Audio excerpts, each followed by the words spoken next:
stripe out. I'll mix the black paint, get it in the gun, and try to get the second trim color on today. Now I did notice one thing in doing this. The last time I did a plane with the tin foil, I wound up with heavy-duty tin foil. And this is Food Town. It's some kind of cheap, actually it's cheap shit. It's a very thin foil, so this, when I look back at the old foil I use, it's much heavier. So if you have a choice, open up the 2 boxes in the store and use the thin stuff. This seems to be going on a lot easier than the heavy-duty stuff. Anyway, just another tip, hope you can use it. Okay, it should be ready for the black. Really, actually, you get, when you start doing this with tin foil, you wind up getting very fast and quick at doing it. Make sure you always rub the tape up on a flannel shirt or on a table, on a rag or a t-shirt or whatever to defuzz it, so it isn't so sticky that it pulls up the paint. Actually, doing it this way, you can get 2, maybe even 3 trim colors on in one day.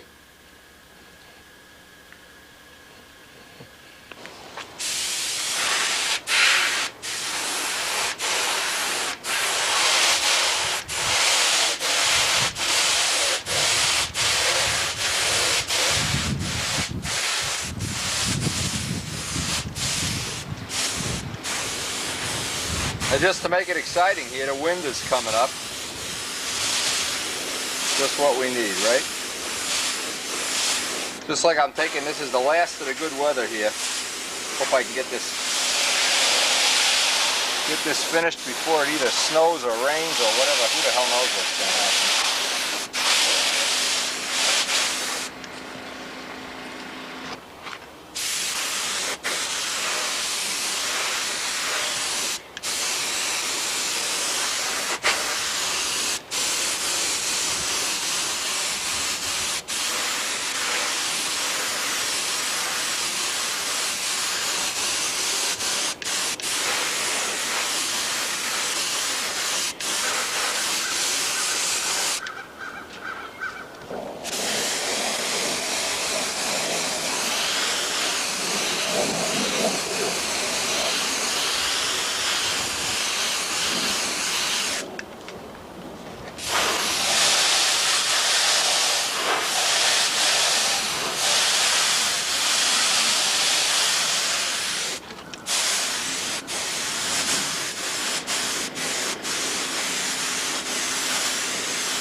Due to the wind kicking up here, I had to take a little break. All of a sudden, whoa, there we go. The wind is blowing this thing out of my hand. I'm just getting this done in time, and we're going to pack this up for today. This is about all the painting today. We'll come back and work on this tomorrow.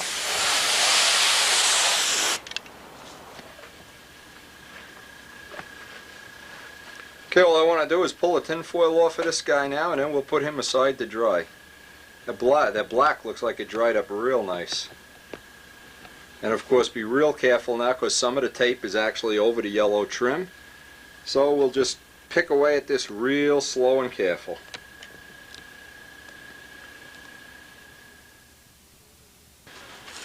Now just a couple of things I want to put on. These good ideas. I've pulled up the tape that's attached to the tin foil, but I'm going to leave the thin striping tape on till tomorrow. It's always a good idea to leave that on 24 hours so you get a nice clean edge. So we'll pull up everything except for the 1/8 inch tape. The 1/8 inch tape can stay on overnight.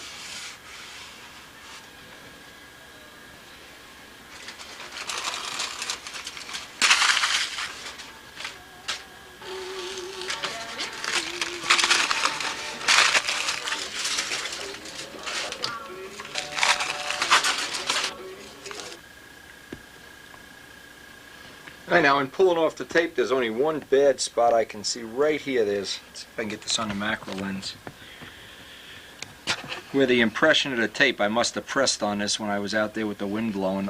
That's the only bad spot I see. There's one little bit of overspray over here. Let's see where it is. It's right by the side of the body. right here. Once this dries, this is going to be, let's see, is this going to be red or white? It's going to be white. So I'll just take some Gorhams and get that off. That'll take care of that. And all of the thin tape I want to get nice edges. So the thin tape will come off tomorrow. Well, work on it tomorrow or the next day. I'd say this was, I got a lot more accomplished than I thought I would, but it's been a grueling day.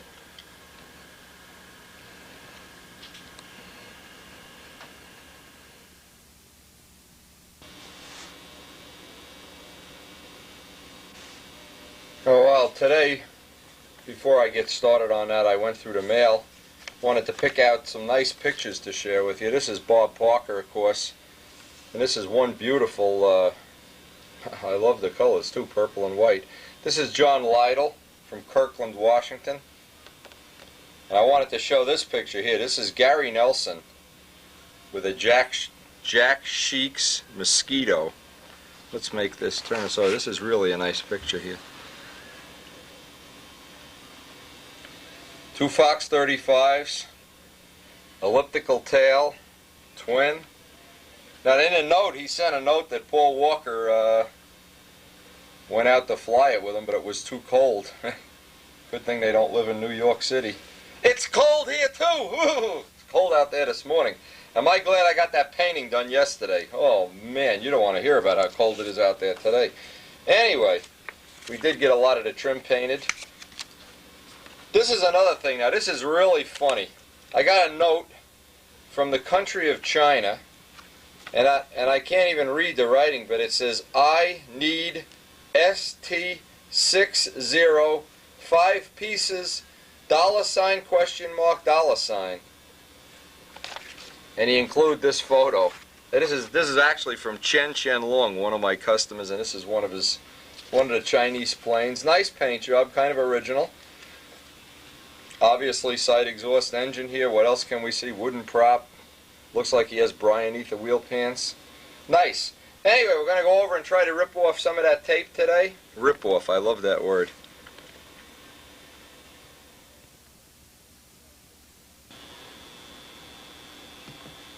Just taking another look at this mosquito. I love this thing. Just love it. At the 80 Nats, Jack Sheik's had the original one. And, oh, I wish I had video camera back then. Really had a good time. Jack, of course, one of the cool guys. Absolutely Mr. Personality. Mr. Sheik's.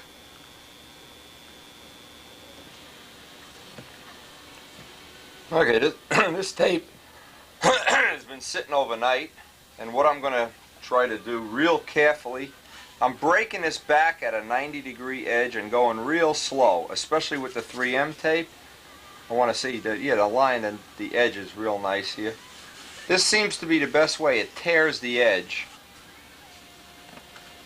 And I've always found going back at a complete 90 degrees like this, real slow, gives you the best chance of getting. Now you'll see this. Let me show this on the macro. It actually powders the paint off. You can see the little dust from tearing the edge. It tears and you get a real nice even line. And then of course we'll knock that down with a credit card or whatever, but pulling this tape back, let me see if I can do this on a macro lens. Real slow. The whole key here is to be patient. You know, just take your time, take your time. If you go trying to rip this off like, you know, 100 miles an hour, usually you wind up increasing the chance that you'll pull up some paint. And see all this little, it tears the edge. The whole trick here is the paint is 24 hours old, and it tears the edge. If the paint was still on a mushy side, like if you did this after 6 or 8 hours, this edge winds up looking like a washboard.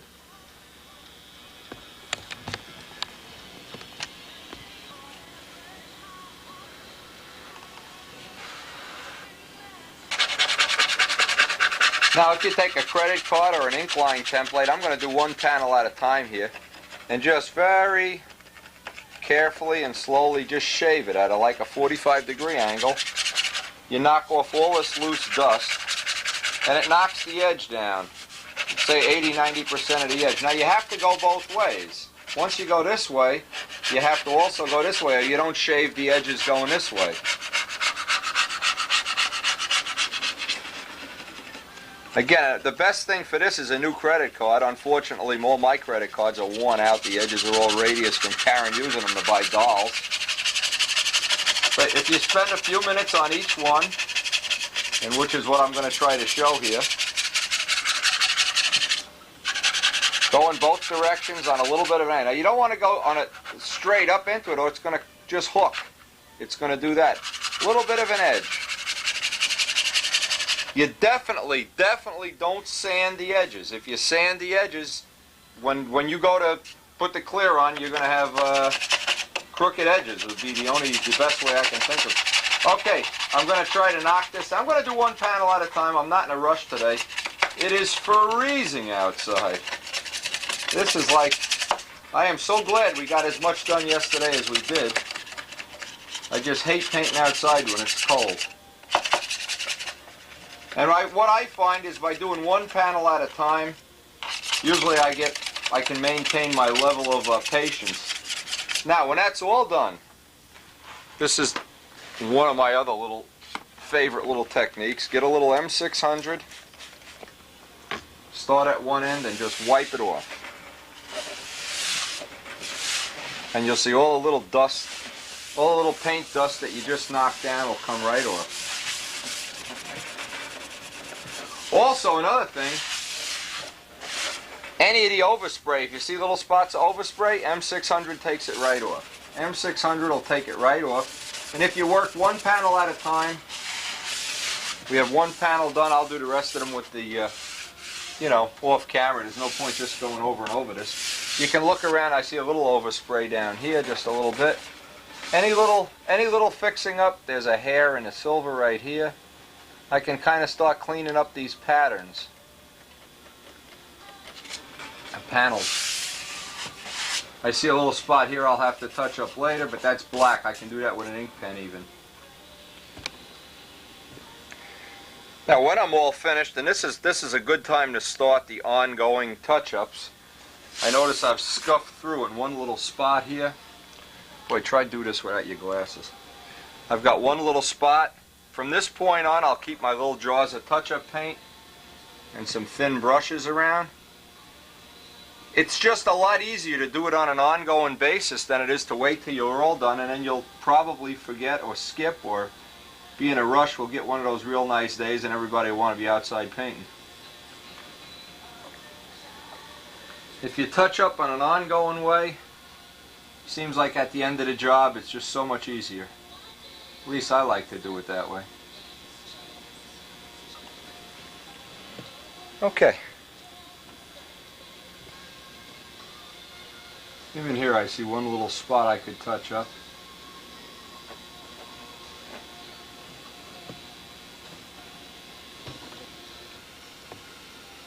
Now while we're pulling up the rest of the tape, I'm going to leave my little touch-up brushes and,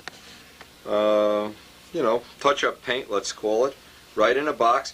The idea being, as you're going along, you're going to find little spots. As we pull up the tape, I'll do one panel at a time and then go to the next panel. I find it to be a lot easier to do it this way than strip off all the tape and then go looking around and then shaving it all at once.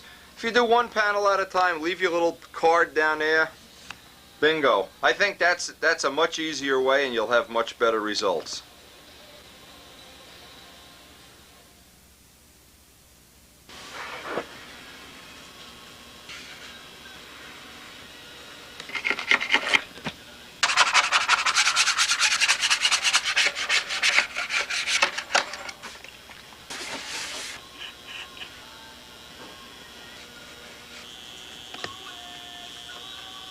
Just get an idea how nice the lines are coming out here. So far, so good. And most of all, we don't have a giant ridge here, giant, whatever you want, step.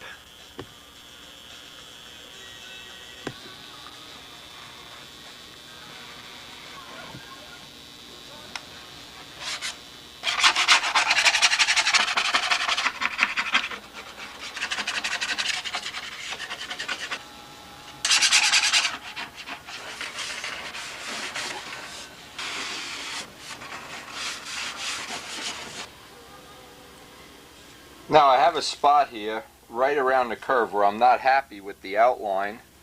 The edge of the black, what's happened is the edge of the black pulled away. I probably built up a little bit too much paint here is what happened. So what I'm going to do is just remask this one side, put a little put a little clear on it, just a little touch-up. And again, the whole idea here is so it's an ongoing touch-up. Okay, and with the tape on there, I'll get a little clear on there and then let it dry and then hit it with the black while I'm touching up the rest of the stuff.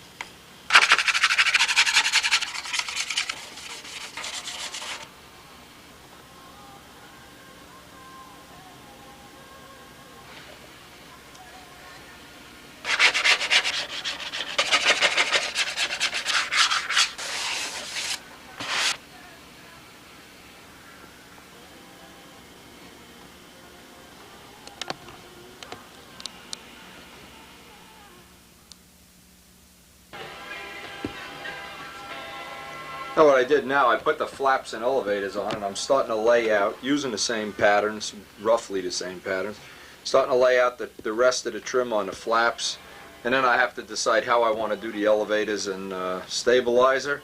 So the nice part is now all this little stuff is small stuff, and even though it's freezing out there, I can go out there and just shoot it and be right in here in 30 seconds. I have all the big stuff done. So I'll lay the flaps out, then just line them all up and see if that's the look I want, what I'm really looking for, because of course I'm doing this on an ongoing basis. I want to see how I'm going to like the look of the trim on the flaps and the leading edge, and then decide how I want to treat the tail.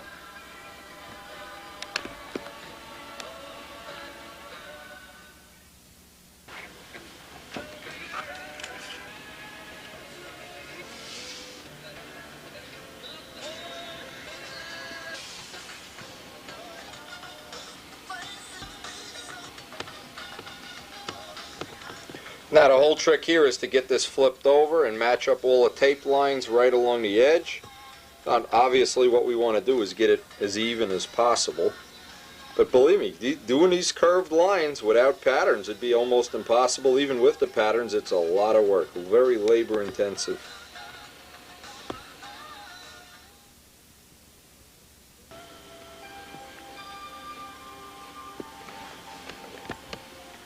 Now I'm just trying to check for symmetry here and check to see that everything kind of matches.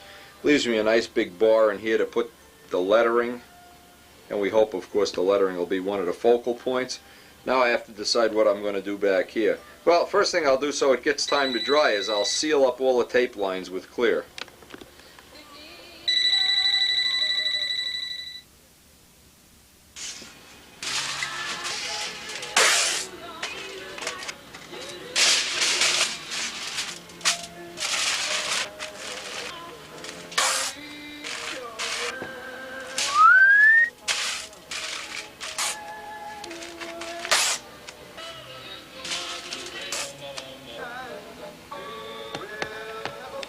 Okay, we're ready to spray the black here. Of course, we're just repeating everything we did on the previous part of this.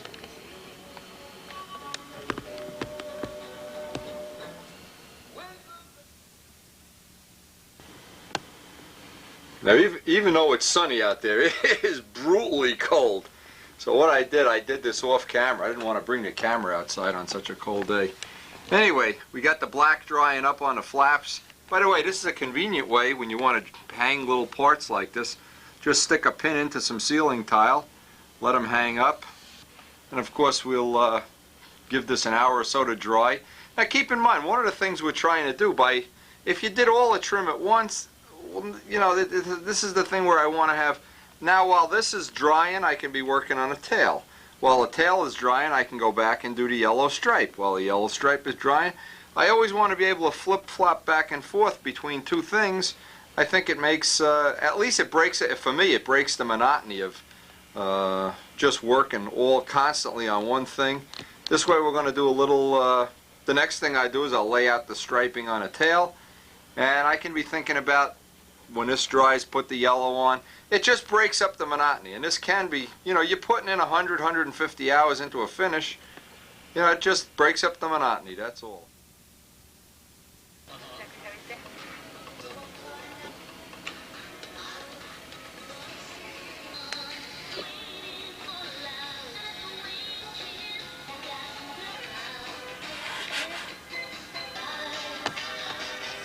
Okay, the only thing left here is to do the elevators. Try to get them symmetrical.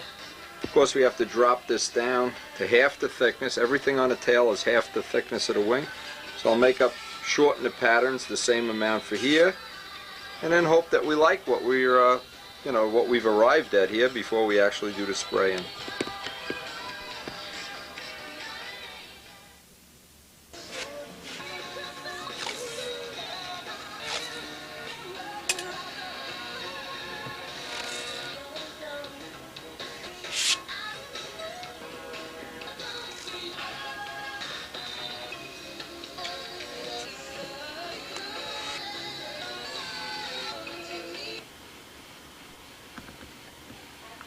Now what I'm doing, I'm just trying to check that I have the look that I had in mind. It's kind of a disappearing curve look.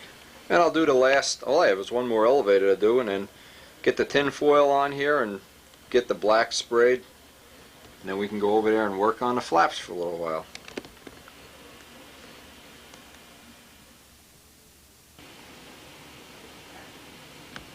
Okay, I'm ready for the clear. And you're always tempted, I know I am, always tempted to leave that step out, but you really don't get the nice tape lines you do if you do trim everything off with a little bit of clear. Not a good step to leave out.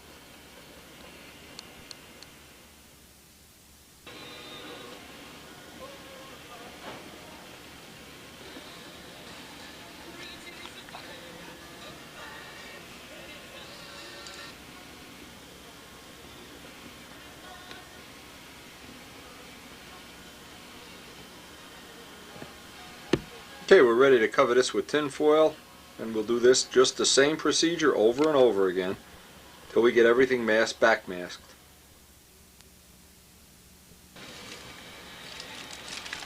Alright, I got the black on one elevator. Believe me, it's cold out there. My hands are hurting just from grabbing a spray gun. I'm going to take this out, shoot the black, and then we'll work on the other flaps. The wind is blowing so hard out there I can't even think about bringing this outside. So just because we have such a small area, I'll do this inside. Boy, the weather is so unpredictable this time of year. Such a pain in the ass working around the weather requirements.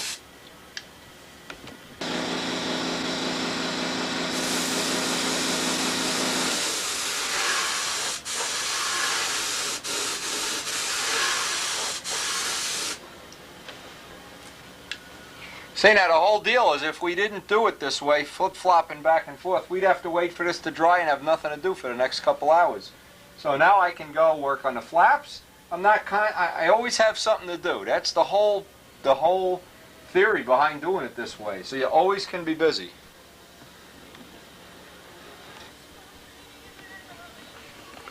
Now what I was able to do is just move the tape, the one side down, and back mask one side, so it saved me a little bit of time having to back mask it. Alright, I'm going to try to get this yellow shot on this. We can move on to the tail.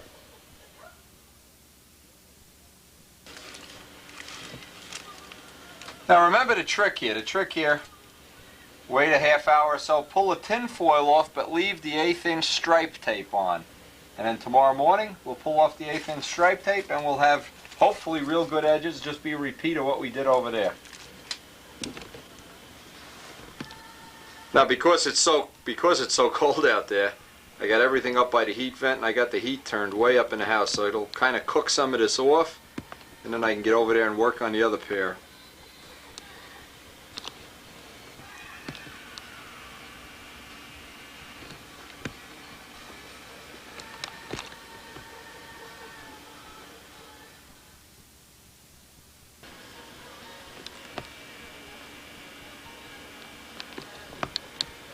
There, give this a little while to dry. Now we can start pulling off the tin foil. Pull off everything but the 1/8 inch tape here.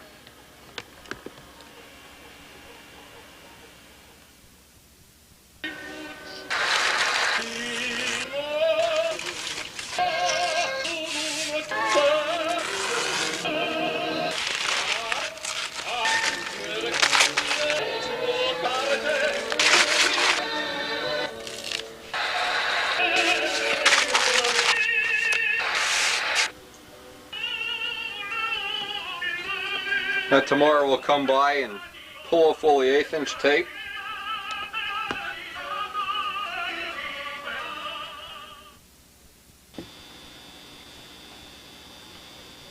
Now today, this idea came in from Bob Martens, one of my good friends from Wichita, Kansas.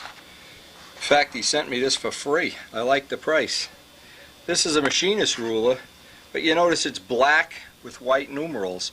Now the purpose of all this, not only would it make a great sanding stick, but the black makes it a lot easier to read for people with bad eyesight like myself. I asked Bob already if he could get me an 18 inch one with nice big numbers for those of us with a little shortage of eyesight. Also, Bob is trying to, he said he's going to invent it, a nice little holder for the Dremel tool to make hinge slots. And Bob, if you're listening, send it to me as soon as you make it. I'd like to use it on the next plane. If possible, put it on a video. Alright, thanks to Bob Martens. We'll be using this in the future. You can bet your ruler on it. Good item.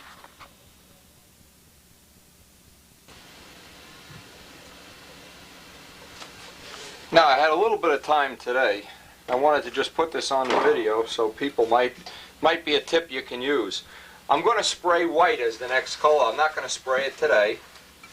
Probably tomorrow or the next day. But what I wanted to do, you see how filthy the gun gets inside from spraying yellow? Because this yellow has extra pigment and everything in it. So what I do is I get a big coffee can. And this is definitely a good tip. Definitely something you can use. Now, I can't get this lid off. That's not too good for my image here. Anyway, it just shows you what really happens. Well, one of the things I want to mention here, and just bear with me for 1 second. Whenever you paint white, you really want the gun immaculately clean inside. That doesn't mean the outside has to be clean, but you sure want to get the inside clean. Now, if you have a lot of money, or you're wealthy, or you have some wealthy friends, here's a great idea. Get a gun that you spray nothing but white in. That's one of the choices. Well, we don't have that choice right now, but we do have a nice big coffee can. And I can take this gun all apart. It's relatively easy to take a gun apart. And we're going to let this soak for a couple of days. Just put it right under the thinner, let it soak. Now, I'm a big believer in never cleaning a gun until you have to paint white or clear. Now, we've come so far financially here that, believe it or not, we have two guns just for clear. We have this gun that we use for colors. We have another gun for colors. This is the one I usually try to use for white. Just get all the parts dunked in there. And you notice if you let them sit for a couple of days, notice in here how you got buildup of the paint. This gun isn't spraying real nice and even. There's big chunks of crap in here. So when we get time to do the white, we really at least will have this little piece of technology down. We firmed up, in fact today is the day we firmed up our little spray demo at Scott Smith's house. So we may be having some of that on video too. Now if you really want to be cool, you can get the real spray gun wrenches and all of that baloney, but for all practical purposes, all you need to do is pull it apart like that. The rest of this can just go right into the thinner.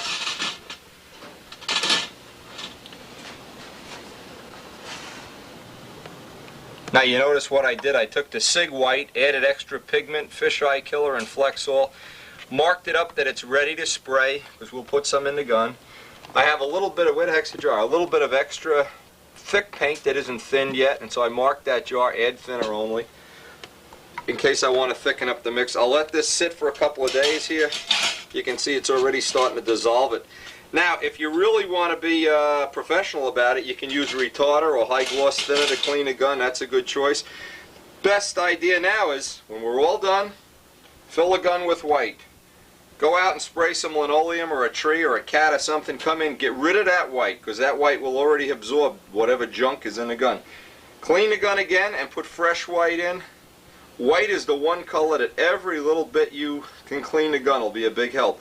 Or if you're really cool, right now go out and spend the money for a gun that just has white and you never take the white out of the gun.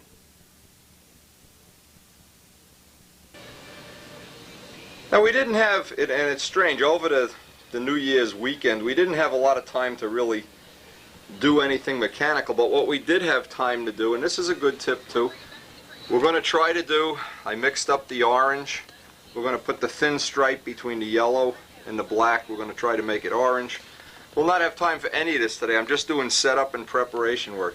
What I also did, I got my box of Letra sets out, all my little templates and whatever, got my ink pens clean. Joe Adamusco gave me a new set of pens, we'll see if we have to use them, if not we'll try to use the old ones first. Did all the little touch-ups, scraped the edges. All of this in preparation for the next day we really get to work on it. That will really be a little bit ahead and we'll get a lot done that day. I'm hoping to get a killer day in real soon.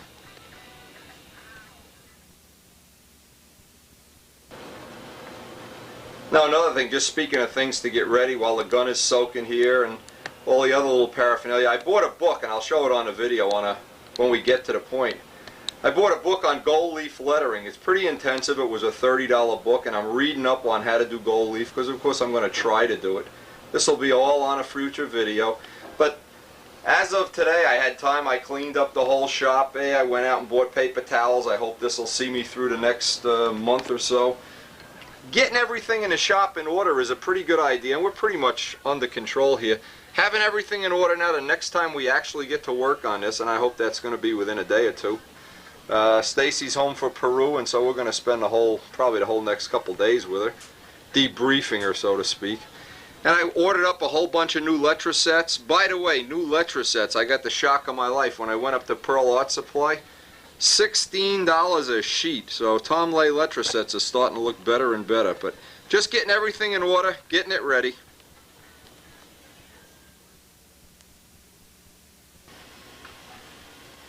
Okay, today what I want to do, I want to explain this real quick. We have a very short amount of time today, but I will get to work on this whole project tonight when I get back from work.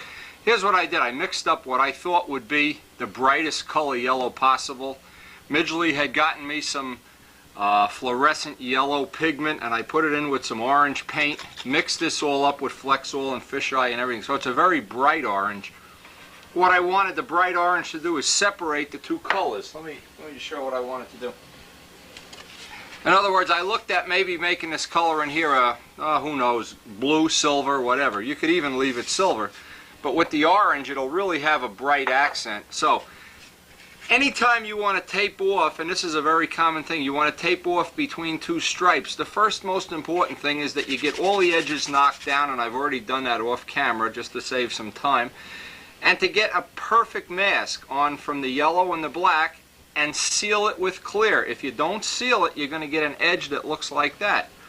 So I'm going to spend quite a bit of time now masking this off to try to get the edge exactly right on the edge. Because here's what happens. You have a little ditch where the black and the yellow is. It's a little bit higher. And you want to really fill in that ditch. In an all perfect world, the black, orange, and yellow would be perfectly flat. When we paint the two colors on this side and this side, everything would be flat. That would mean it'd be less clear that has to go over the top and less chance you'll sand through the peak of the mountain here when we spray the yellow and the red and the white. Now also what I did, a couple of places where the tape kind of pulled up the silver or the undercoat here, I had about 4 or 5 little spots. I just took the brush and some silver and sealed them so that when I go back over this, I have a much better chance of filling that in, and I'll try to fill that in with the colored paint. I don't think it's abnormal at all to have 4 or 5 spots on a plane. I've never had a plane where no spots come up. Always 1 or 2. They usually come up right at the edges. Kind of a nuisance, something you have to live with. You also notice as I go over this with Prep Soil, any little fingerprints, any little dots and divots. By the way, I'm about 3/4 done reading my gold leaf book. I've called Walt Prey. Hoping to hear from him this week, and I'm going to do some experiments for this gold leaf lettering thing. Hopefully. Anyway. Alright, I'm going to start getting this cleaned up and masked off. Get the first coat of orange on. And again, what I'm trying to do, it usually takes 3 coats, so it's kind of a time-consuming thing. We can get that orange stripe in today anyway. Now, even before I mask this off, I've been going over this over and over again. I'm trying to build this a little spot where I tore away the finish. I'll throw this on the macro lens. There's a little spot here the size of, about the end of, I don't know, third of a pencil eraser. And what's happened is I pulled